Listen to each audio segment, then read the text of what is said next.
Hey everyone, thanks for tuning in. This episode features Karen Weeks, a career coach, award winning people and culture advisor, speaker, published author, and a podcast host. She's the Senior Vice President of People at Ordergroove and the founder and principal coach at KDW Coaching. Karen and I had an in depth conversation on the state of remote work in 2021, how to lead teams and build a strong culture in times of uncertainty like this, and career transitions. All of which aligns to Karen's bigger purpose in life, which is to help organizations build amazing cultures while guiding individuals find fulfillment in their careers. Karen, you have been an HR professional all these years, and what was 2020 like for you? Yeah, sometimes humility kind of slaps you in the face because, I have been in HR for a while. I kind of felt like I had seen it all, done it all, minor things here and there, but like something would come to me and be like, yep, I've handled this before. I handled something like it. We'll figure it out. And then 2020 said, guess what? You are going to have to learn all new things. You're going to deal with a pandemic, everybody going remote, a real focus on racial injustice, a horrible political climate, how to handle vaccines and safety of your people. It just everything that, was so new and really having to the good side of that is it really focused on the humans. And that was something that was always really important to me was that, yes, I am here to help the business be successful. I do that through making sure we've got the right humans and the humans are successful. And this really put that conversation front and center. So, when it comes to state of remote work, because everyone's doing remote these days, Mhm. uh, what does future hold for all of us who are working remotely from our homes, cafes, and the in betweens in 2021? Because I get the feeling that people think that remote work will become the new normal, but Mhm. is that so? Yeah, it's really interesting because literally one day I hear that, a company is starting to allow people to go back to the office. And the next day I hear Salesforce is never having people go back or offering that as a long-term option. And so it really is sort of all over the place right now. I think the thing that is most telling though is that huge companies like JP Morgan, Salesforce, these people that used to be so reliant on these beautiful buildings and office spaces that they had, and even like JP Morgan, which is a little more of a conservative industry, is saying, hey, this is actually something we're going to consider for the long term. And so I do think that outside of things like manufacturing or obviously something where you have to be, with a machine or doing something with a client directly, retail services, that kind of stuff. I think quote unquote desk jobs really are going to continue to have that flexibility moving forward. I think what companies are really trying to think about is, do we literally go remote and only remote and get rid of our office space? Or do we offer flexibility and still have hubs where people can go to if they want to go to an office, they like that interaction.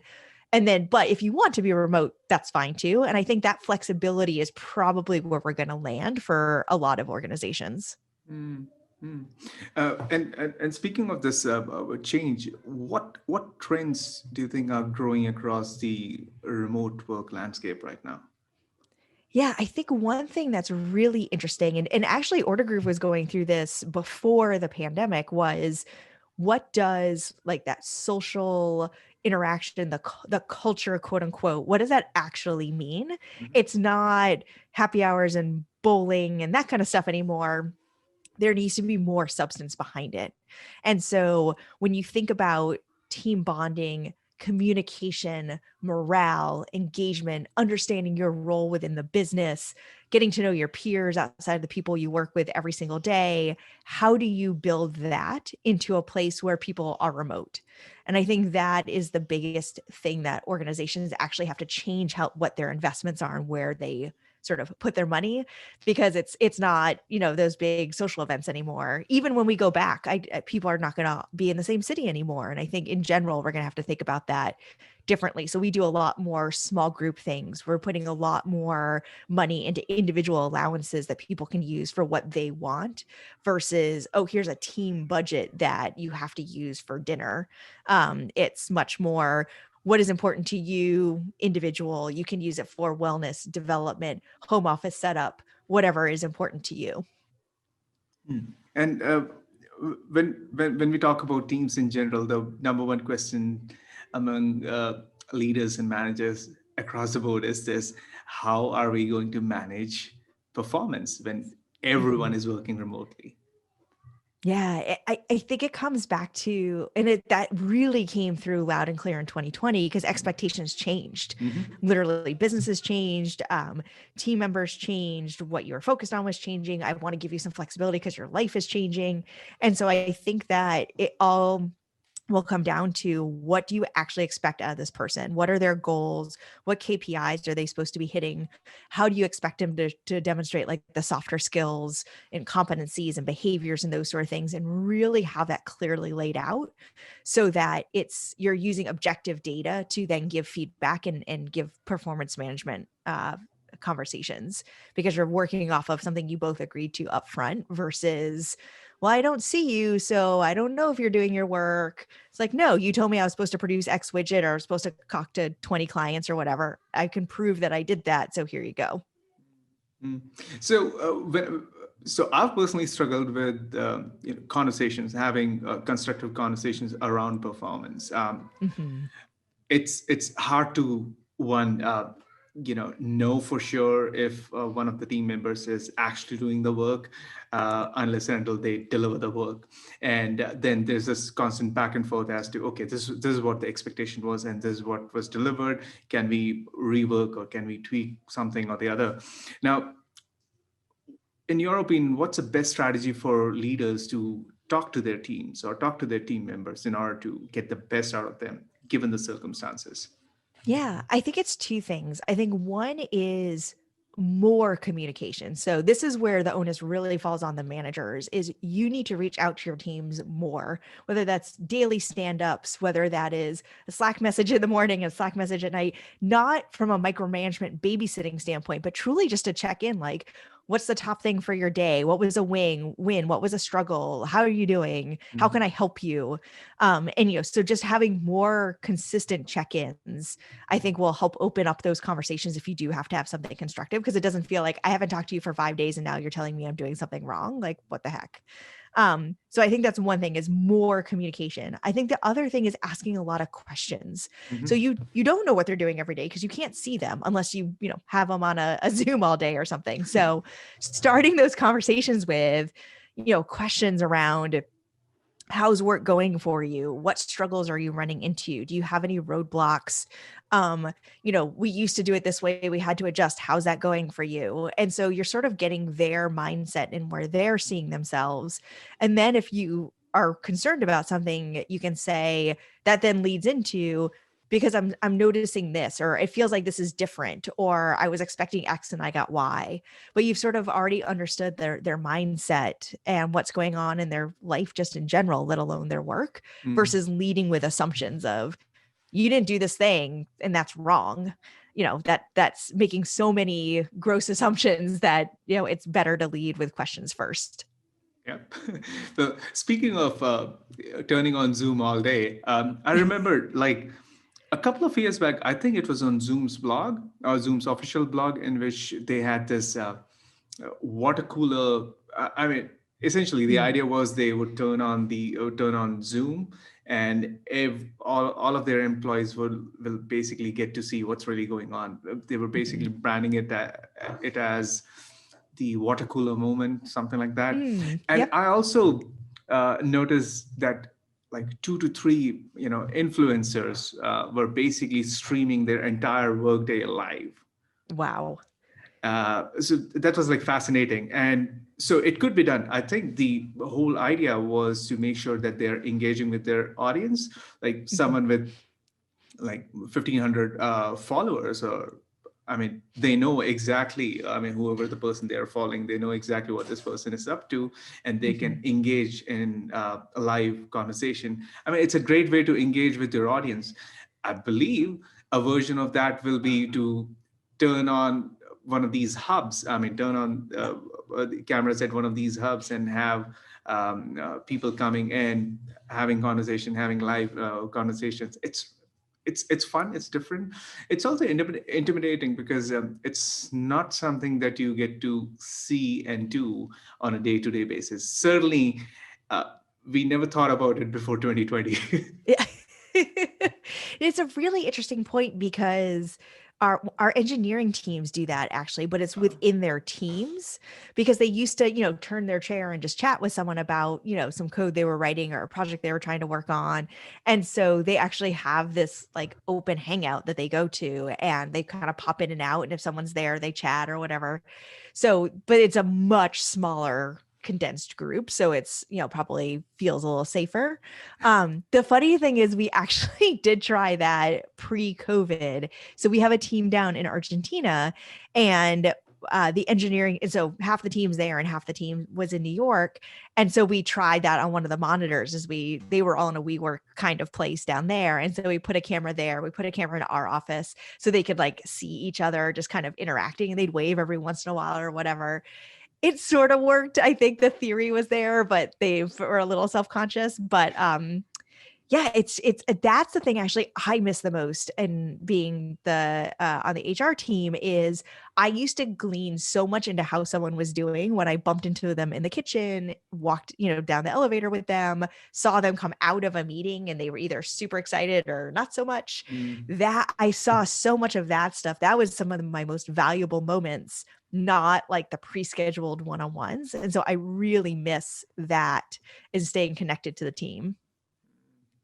Well, yeah, staying connected to the team has been one of the, I think, the most popular complaints Mhm. when it comes to team members at large. You get to interact with them on a one-on-one basis or on a group basis. Like for my organization, I held these Friday conversations, basically no agenda chats, in which I give them 30 to 45 minutes. Sometimes these calls went for over an hour. Mm. But the whole point was from 6 till 7, you be just you. Let's just catch up on things Yeah. besides work. What's going on? What are you watching these days? Yep. Is there a book that you're reading? Okay, what are the new things that you're learning that's like besides the book? I mean, all those experiences made the conversations all the more human, despite the fact that Mhm. we are like far apart. And one of the things that often came up was the fact that especially a few people that I have interacted in 2020, late 2020 especially, was that they do feel lonely. In fact, Yeah. they were having a hard time coping with collaboration, communication, but most importantly loneliness. uh, Yeah. how do you think we can iterate and improve our communication process while uh, during remote work? And most importantly, how do you think we can cope with this loneliness? Yeah, it's so interesting because I actually had a couple people mentioned that to me over the last few months. I think especially as winter has hit here in New York Mm. City, some folks have really felt more sheltered in place than maybe they did, in the summer and the fall when they felt like they could at least be outside more. And so, there's two different things. From a communication standpoint, I think it goes back to that over communicating. Whether it's Slack, email, team updates, one-on-ones, small groups, whatever it is, over communicate and don't have it just be about the business. You know, this is what's going on in our lives, or this is how we're spending the weekend, or celebrating personal wins. A lot of people have moved recently. And so we've been trying to celebrate, new apartments and new homes, or we've actually had a couple of folks have kids during all of this. And so celebrating those new additions to the families, whatever those life moments are, making sure you're still connecting on those as well as the business. I think the other thing to help with the loneliness is we've actually done more focused small group activities. So more kind of like on hobbies. So trivia nights, cooking, workouts, book club. We're actually doing like a podcast club.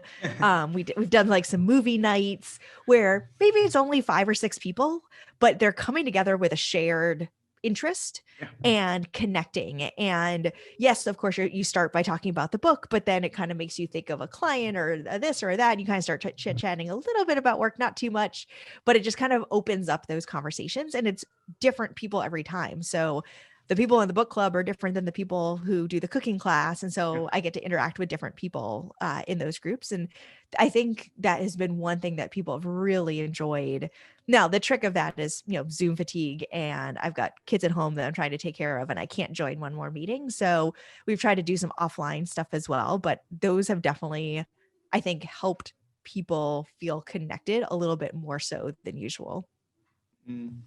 And now, Karen, one of the things, and this is especially the leadership circle, uh, the most common question or most common concern rather was how can we, the leaders, navigate through uncertainty and Mhm. still build a strong team culture? Because most of the leaders who are leading team, they're hands on, and for the very first time in their life they were like, goodness, I mean, we are in the middle of a pandemic and we don't have a team to handle because everyone's doing this remote thing. Yeah. But the ones who are deeply passionate about building a team culture, I mean, myself included, I mean, one of the Mhm. things was, how do we navigate through uncertainty while still ensuring that we continue to build and make the team culture even stronger? Yeah, it's a great question. I like to think about it in two different ways. One is what isn't changing or what do we know? Mm, Often when so much is changing or there's so much uncertainty, it feels like everything is like that. So reminding people of, well, this is what we do know and these are the decisions that have been made and we've been able to focus on, or this hasn't changed. Like this is the same thing we've always done. Sure, it feels different because you're doing it from your dining room table, but it's still the same thing. And so we're kind of grounding people back in the what is certain, what they do know, helps them realize that not everything is chaos. And then I think from a culture and building a team standpoint, so much of it is about vulnerability and saying, I don't know what's going on either. Like we did that a lot with some of the office closure and originally how long we were going to be out. We didn't know. And so we had to say, we don't know. We just wanted you to be safe. We know this is hard. We know this is scary. We don't know right now. Or, we don't, I thought our CEO handled the Black Lives Matter conversations in the summer really well because he said, he's a privileged white guy. And so he said, I don't know what it's like to be in those shoes. I haven't experienced that in my life.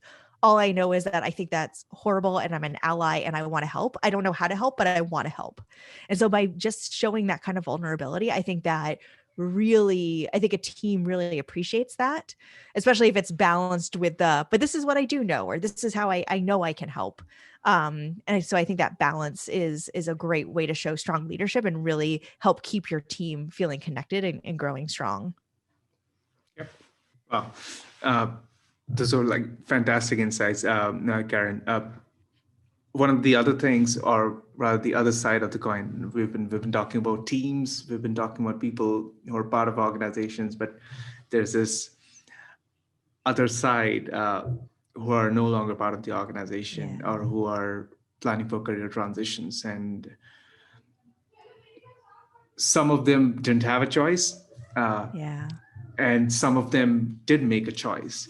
Now, the challenge with both the sections is they definitely need help. Uh, Yeah. the first question is, and the most important question is this the best time to change jobs or transition onto something entirely new? Uh, if yes, what would be an ideal game plan look like? Yeah, I did some coaching with some folks that were specifically impacted and laid off during the height of COVID. And I was really surprised how many of them were taking the opportunity as a reflection point and not just trying to jump at whatever first job they could take or they could get, but instead saying, no, this is a sign that, that thing I was thinking about, I need to be thinking about that more because I actually want to make a change. I don't want to just go do the same thing again. And that really surprised me. And I was so proud of those people. And so I think it's so different for every person. I think if you are in a moment where either the decision was made for you or you're thinking about the decision on your own, what's going to be important to you moving forward? What are the non-negotiables today? So I have 3 months before I have to get another job, like for financial reasons, or I have more flexibility, or I don't even have that much flexibility. So first figure out some of those non-negotiables, because that might then help you decide how much of a risk and how much of a change you want to make. Because anytime you do change careers, industries, anything more significant, it's definitely harder. It's absolutely not impossible. I've done it. I coach people who have done it. My podcast features people who have done it. So it's absolutely possible, but it does take a little more time usually. And so it's really more about how quickly do you need to get into your next position? And if you're not working today, that's even a bigger question because you're probably not have as much income. If you're working somewhere today, how can you start laying those breadcrumbs and how can you start making your path forward so that you can make the change you want to make? Mm. Well, speaking of people who are already employed and who are planning for a transition in the near future, or maybe like 2 to 3 years from now, maybe 5 years from now, what career advice would you have for them? I mean, obviously, what I've noticed personally is people who have a goal that's like further down the lane, let's say, Mhm. 2 years down the lane, they really don't get active until they have like 3 months Yeah. until the deadline. What would you advise people who would like to transition over to something better, something that fits Mhm. their personality and their aptitude and their natural talents, to prepare for such a transition? Yeah, it's a great question. I would say figure out what your timeline is. I want to do it in 2 years. I want to do it in a year. I want to do it in 5 years, whatever your timeline is. And then honestly work backwards because there are probably things you need to do before you're able to do that. And so it's like any other kind of goal setting activity. I want to, become a nurse in 3 years. Okay, that means I need to go to nursing school, which is 2 years, which means I need to apply 6 months before that, which means I have to do a certification or whatever. And that's an extreme example, but figure out where you want to be in X time and then work backwards for all the things you have to do. And most of the time you realize, oh, that means I should probably start with that first step in the next couple of months. And by the way, not everybody knows. So they know they want to make a change, but they don't know what that change is going to be. And so that is even more pertinent to start doing that reflection work today, because you want to make sure you're running towards something, not away from something, because then you won't actually achieve the change you want to achieve. You'll just kind of end up doing a different version of what you're doing today. So it's okay if you don't know what you want to do. You just want to do something different, but start doing that self-reflection and start doing that work today because that will help you then figure out what you do want to do and then create that action plan to get there. Yeah, absolutely. Reverse engineering your yeah, reverse engineering to from where you are to, Mhm. oh, sorry, rather reverse engineering from where you want to be, Yes. and working backwards rather. Yeah. Yeah. And so, Karen, just out of curiosity, you help people who are in the middle of a career transition or help them Yeah. transition to the career of their choice. How did you got to where you are today? I mean, what drove you to focus on this niche, so to speak? Yeah. Well, it's interesting because I truly tried to, throughout my whole HR career, I always told people, I want to know what your career goals are because even if that means they're not in this organization where we work together today, I want to know that because I don't want you just out of nowhere to quit and say, oh, I decided I wanted to be an X. And so I'm going to go do that because you never know that opportunity could actually be at this organization, or I can still help you and be supportive of your career goals even if they're taking you out of this organization. And that was a true philosophy and belief that I had as an HR person. I really tried to instill that trust in the people that I worked with on a day to day. So it's kind of always been part of my sort of mantra, for lack of a better word, is I want to help people be successful and enjoy what they do. We work way too much. And if you're not happy here, or this isn't the right long-term place for you, that's fine. Like, let's just talk about it and see how I can help you and have honest conversations about it. And then over the last couple of years, that was really sort of pulling me more and more. And I realized that while I love being part of an internal organization, and obviously I continue to do that, I can help other people by being a coach outside of whatever organization I'm working for today. And so I started doing some coaching with a coaching platform that exists called Go Coach. And I just started putting myself out there a little bit more as a coach. And then, quite honestly, with 2020, so many of those conversations were coming up that it even pulled me further into that world with real purpose. And I started the podcast so people knew it's possible. It's hard and it's scary, but it's absolutely possible. Like I said, I did it when I left theater and moved into HR. As I evolve as a coach, I'm sort of doing it again. So that's sort of how I got there. It was actually very organic because it was something I always did internally, and I wanted to be able to help more people by offering it as one-on-one coaching as well. Nice. So back in 2012, I decided to quit my job and transition into training and developing people. Mm. There was absolutely no game plan. Yeah. I simply decided, okay, today is going to be my last day, and tomorrow onwards, I'm going to be a free bird. I'll set up my own company. I'll do my own thing. And a year down the line, I realized that I don't want to train people. I want to coach people. I mean, I don't want to be speaking in front of an audience for like 3 days, 5 days, like Tony Robbins. Mm. That's not me. That's not me. I Yeah. mean, my strength lies in basically helping one-on-one and facilitating group conversations. Yeah. And that's since 2013. I mean, the 2 years were like, goodness. I mean, uh, I, I got to learn a lot about myself, so much that I'm still thankful that I took the plunge anyway. Yes. It was a massive learning for me, and it also helped me shape my own career and make all the right choices as far as establishing myself as a coach is concerned. So Mhm. it was a rewarding experience. I got ripped off like a couple of times, Oh. but that's like a different story completely. But yeah, speaking of career transitions, definitely it's something that Yes. you have to begin with the end in mind, and you have to work towards it, like starting today if you plan Mhm. to. And yeah, you have to be thoughtful about it. You really can't make decisions like this. It doesn't work that way. uh, and I mean, we are so glad that we have people like you putting out resources, putting out useful content that can be helpful. So tell us about your podcast. What is it about? Where can people find it? Yeah, so it's called Getting Off the Hamster Wheel, and it is on, all the typical Apple, Stitcher, Spotify, all that kind of stuff. And really, so every other week I release an episode that's an interview with someone who's made a career change. Now, that could be a complete 180. We had someone who was actually a pastor who now works in sales, Wow. or it's someone who, yeah, I mean, complete 180. Or we had someone who more sort of evolved, like they used to be a physical therapist and now they focus on more holistic wellness.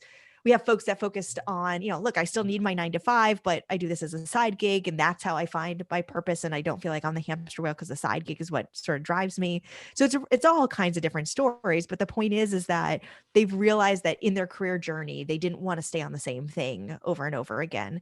And then in between, I do mini episodes where I take a piece of advice that the person the week before gave and dive deeper. So, they said networking is really important. Okay, so let's give 3 things on how to actually network. And I do like a 10-minute little mini episode on that. Wow, that sounds super useful. Super useful. I truly believe whether it's conversations like this, the podcast, the worksheets I have on my website, whatever, however you find me, is that it should be actionable and actually helpful. Philosophy is like step 1, but then everybody's like, well, how do you actually do it? Well, here you go. Let me help you with that. Yeah, action. That's what counts. Uh, Karen, is there anything that I should have asked you, but I did not, that you think may be helpful to the listeners? Wow, that's a great question. I think the only other thing I would call it, and it actually marries the 2 things that we were just talking about, is as people are thinking about transitions, the world has opened up significantly for them because of remote work. So, if I'm sitting in Minnesota, I used to maybe only have X number of companies that would consider me that were in Minnesota. Now, Ordergroove in New York would consider me. And so that's great because I now have so many more opportunities, but it can also be really overwhelming. And am I the only remote person? Is this now a remote first kind of company? So just sort of recognizing that that's a wonderful thing, but it can be overwhelming. So keep focusing on what's important to you. Do you want to be part of a team that's more in office, or do you want to take advantage of, remote work? Does that matter to you? And really focusing on the kinds of companies you want to work for, because that list may be longer now. Oh, yeah, absolutely. The opportunities have literally quadrupled for some people Yeah. who were literally who were quite bound by the distance. Maybe they were somewhere in New York and they wanted to move to some other city. Maybe someone was in India but wanted to work for, let's say, a company like WordPress. Now Yeah. they're like, okay, it's a remote option. We don't care where you are. What we care about Yeah. is your skill set and your ability to work. That's it. That's all that matters. Yes. So definitely, this has been a boon in some ways. Well, in more ways, more ways than one, to be very honest. Yeah. Uh, any parting thoughts that you would like to leave before we wrap up? Yeah, I think so from a company standpoint, just remember that you're dealing with humans, and humans are going through a lot right now, just like your company is. And so just trying to find that balance and recognizing open up with questions and vulnerability, and all of that leads to strong teams and strong cultures and everything else. But it starts with that like real just human connection. And then for those folks going through career transitions, be thoughtful about it. You can do it. You're not alone, and you will find it will truly be life-changing when you find that new thing. Everything about your life feels better. So hang in there and you will figure it out. Absolutely. Thank you so much, Karen. Where can people find you on the interwebs? Yeah. So my website is karendweeks.com. And that has like things that I'm doing that are coming up, some worksheets, my podcast, like all that kind of good stuff, how to connect with me if you are interested in some coaching. And then, LinkedIn, Twitter, Instagram, Facebook. Usually it's all under career changers in some form or another. So, but all those links are on my website as well. So if you start at the website, that will help take you however you want to find me. Sure, and I'll try to copy and paste all of that in the show notes as well, so that everyone can find it. There's a lot to one person these days than just a website. We've got the website, we've got LinkedIn, Twitter, Facebook pages, LinkedIn pages, podcast, and whatnot. I don't know. Yeah. And now we have Clubhouse. That's what I've been Oh my hearing for the gosh, yes. past. That's a whole different conversation. Anyway, we'll not get into that.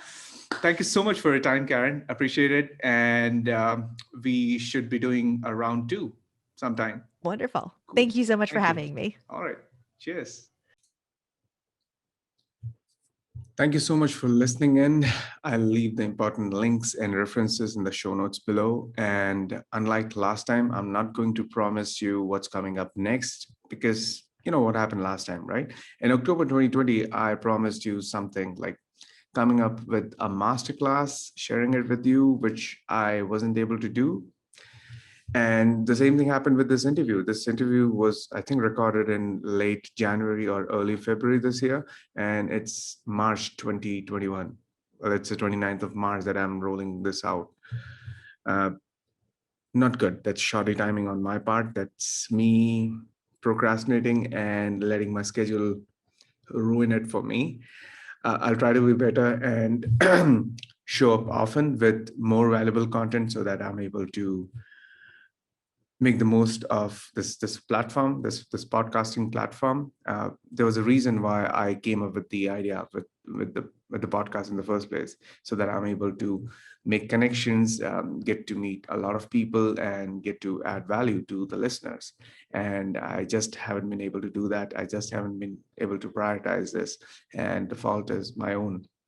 And all that is about to change, because I am committed to making this podcast a regular feature in my day-to-day or week-to-week content creation strategy. So that's about it. Thank you so much again for listening in. And like I said, I'll try to be better next time. I hope to see you again. And until we meet again, goodbye.